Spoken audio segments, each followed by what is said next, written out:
Chers amis de l'Université populaire, bonsoir. Bonjour si vous nous suivez en cours de journée chez vous. Nous allons discuter d'un petit sujet qui fait partie d'une actualité à laquelle nous réagissons à chaud.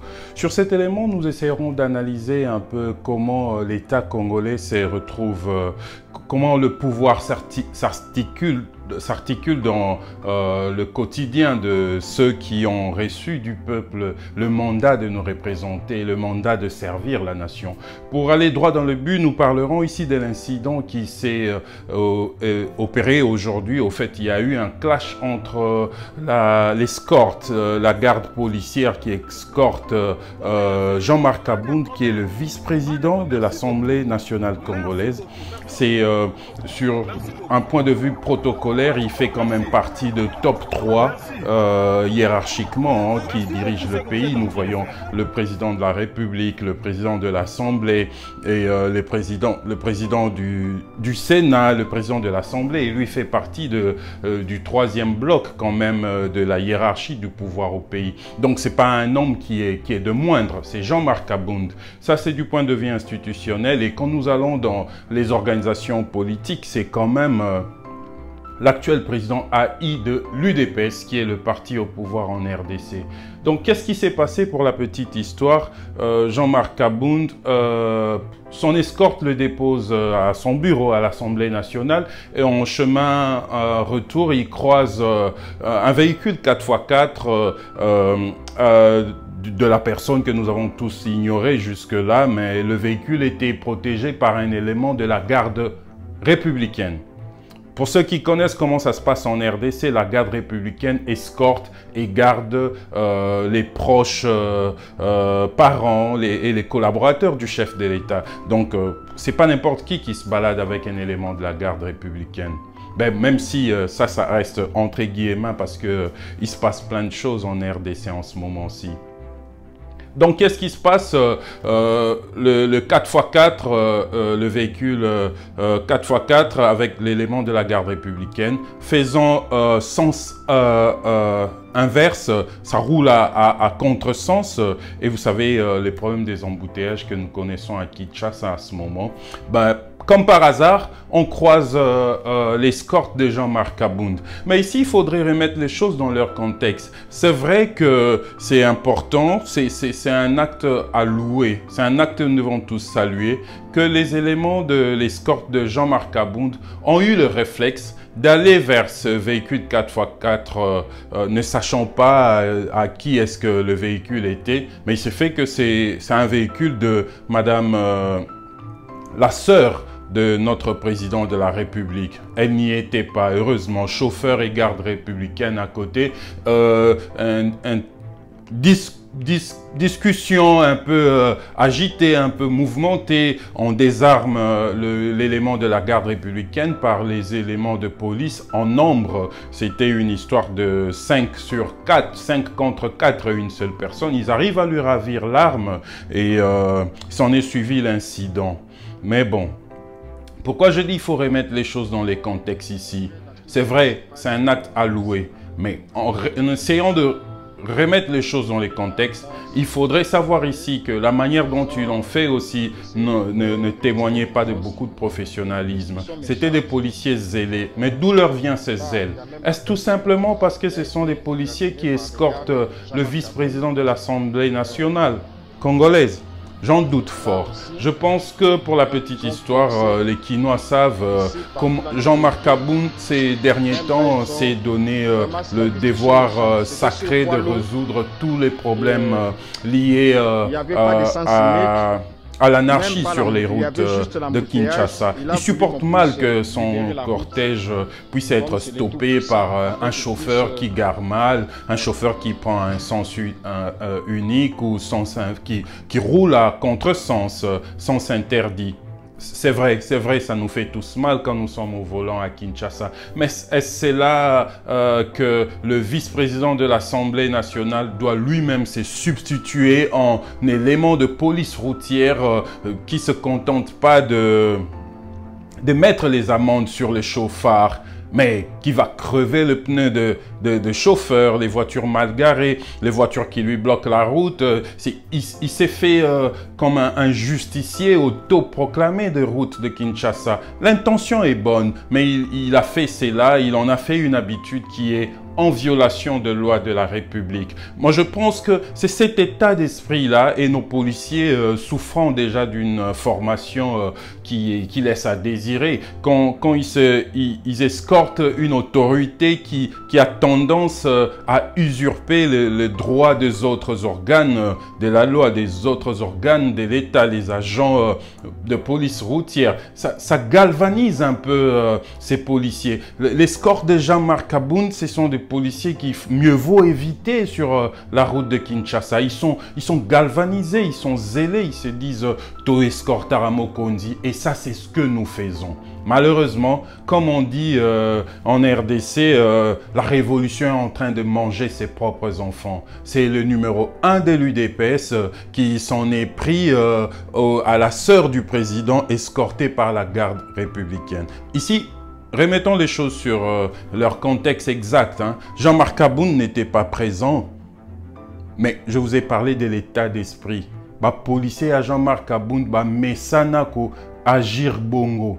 Mesana ko zoba congolais lokola biloko pamba au parquet mabe tobola yo pneu ko agresser yo na balabala. Mais cet excès de zèle là, cette violence là dont ils se sont nourris, et comme il la kuiti et mati bango na mutu, mais personne ne savait que ça allait se retourner contre le système, contre le pouvoir. C'est la sœur du président qui s'est retrouvée impliquée dans cet événement malheureux. Heureusement que la sœur du président n'était pas présente. Jean-Marc Abound n'était pas présent. Nous déplorons ce genre d'événements parce que ça pouvait mal finir. Hein. Les éléments de la police nationale congolaise armés contre un élément de la garde républicaine aussi armé, mais ça pouvait finir en coup de feu, il y aurait eu mort d'homme. Na Congo boeto bengango akufayi na balle perdue. Mais il faudrait qu'on arrête de trop abuser de ce terme-là, balle perdue. Dans les circonstances où les éléments de la police, bazo bendana, baondongwana, l'élément à garde républicaine, lissasi betami, mutwa kufi, to benango balle perdue, parce que cause ya lissasi wana et bimaïsa vraiment bouzoba qui ne pouvait pas arriver. Normalement, on doit coller de procès à l'État congolais quand les paisibles citoyens perdent leur vie dans des circonstances déplorables comme celle-là. Heureusement, nous n'avons pas connu mort d'homme. Mais la suite de l'événement, c'est quoi? Jean-Marc Abound, toujours à l'Assemblée nationale. Nous supposons qu'il était à l'Assemblée nationale. Peut-être qu'il était dans des activités privées. En même temps, il est allé répondre ou peut-être répondre à une invitation quelconque, officielle ou privée. Mais Jean-Marc Abound, absent de son domicile. Ce qui est encore grave ici, c'est quoi? Nous devons savoir qu'une république se gère sur base de lois, de principes. Une république ne se gère pas par les humeurs. Et nous sommes dans une république et non une anarchie. Le vice-président de l'Assemblée nationale, Jean-Marc Abound, il est protégé par les lois congolaises. Il est protégé par notre constitution. Jean-Marc Abound, son intégrité physique est inviolable. Et c'est protégé par les lois de la République. Jean-Marc Abound, absent de chez lui, on envoie une razzia. Parce que ces gens n'ont pas été envoyés avec une invitation de comparaître. Ils n'ont pas été envoyés suivant les canaux officiels qui régissent la manière dont l'État agit. L'État n'agit pas sur base des humeurs de gens. C'était une razzia. Pourquoi nous appelons cela une razzia? Parce que si ça n'était pas une, on allait inviter les éléments de la garde, de l'escorte de Jean-Marc Abound, par exemple dans nos cours et tribunaux militaires, pour se justifier de ce qui s'était passé sur la route. On envoie carrément une razzia qui part chez Jean-Marc Abound pour arracher les éléments de son escorte Manu Militari. Et il s'ensuit un tohu-bohu, il s'ensuit des images de déshonneur qui ne déshonorent pas seulement Jean-Marc Abound, mais qui déshonorent la RDC. Dans un état normal, un tel événement serait constitutif d'un coup d'État constitutionnel. Jean-Marc Aboun, c'est le numéro 2 de notre Assemblée nationale. Envoyer les éléments de la garde républicaine, violer son intégrité physique. Quand nous parlons de violer son intégrité physique, ça ne concerne pas que le corps, le physique de Jean-Marc Aboun. Son domicile est sous les immunités est couvert sous les immunités qui protègent Jean-Marc Aboun. On n'entre pas chez le vice-président de l'Assemblée nationale comme on entrait dans un moulin quand même. Et on y entre, on se permet de créer des situations de violence, on finit par saccager. Vous verrez les images, ça c'est la maison de Jean-Marc Aboun. J'ose imaginer, parce que nous connaissons l'homme, c'est quand même, c'est un jeune homme de moins de 37 ans qui a encore la fougue de la jeunesse en lui. C'est un homme, nous connaissons le monsieur Jean-Marc Aboun, c'est un sanguin. C'est quelqu'un qui sait réagir avec ses tripes. Imaginez si Jean-Marc Aboun était présent. Je suis sûr que sa garde ayant vu Jean-Marc Aboun dans tous ses états, il se serait aussi galvanisé. Peut-être qu'il y aurait eu échange de coups de feu. Nous serons peut-être en ce moment-ci en train de parler d'un Jean-Marc Aboun décédé ayant pris une balle qu'on aurait appelée balle perdue à la tête, ou bien quelques éléments de la garde républicaine auraient ramassé des balles. Si Jean-Marc Aboun était là, un tel degré de violence aurait forcément abouti à une escalade de violence et nous serons en train de regretter les vies humaines. Cette situation ne devait même pas arriver dans une république. Dans une république digne de ce nom, on n'envoie pas une razzia de la garde républicaine aller opérer, aller désarmer, aller ramener de force les éléments de l'escorte du vice-président de l'Assemblée nationale. On aurait pu les inviter, la police, l'armée, la garde républicaine. Personne n'est au-dessus de la loi en RDC. Et nous avons une constitution, nous avons des lois qui sont censées jouer leur rôle de garde-fou.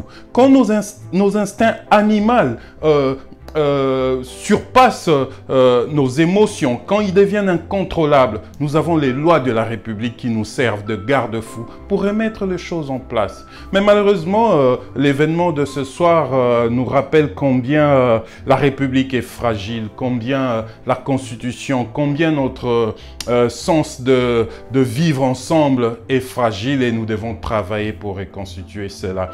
Heureusement qu'il s'en est pas suivi une perte ou bien des pertes de vies humaines, mais nous déplorons et nous condamnons cette violation de l'intégrité physique de Jean-Marc Aboun.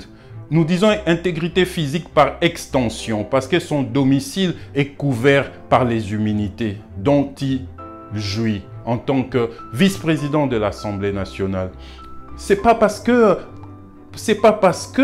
la sœur du président, son véhicule, sa garde rapprochée s'est retrouvée mêlée dans cette histoire qu'il faut essayer de laver son honneur en envoyant une razzia de la garde républicaine chez Jean-Marc Aboun. C'est une honte et c'est pas comme ça que les tenants du pouvoir doivent régler leurs problèmes. C'est une honte qui diminue la RDC, qui diminue notre constitution et pire encore, qui diminue le combat de 37 ans de lutte d'opposition des l'UDPS. Imaginez un Étienne Tshisekedi à la 10e rue avec maman Marthe en train de prendre un café à la terrasse. Le téléphone sonne pour lui dire ça tire, il y a échange de tirs entre l'escorte de votre fille et l'escorte de Jean-Marc Aboun, Jean-Marc Aboun, on peut dire, c'était presque un enfant adoptif d'Étienne Tshisekedi.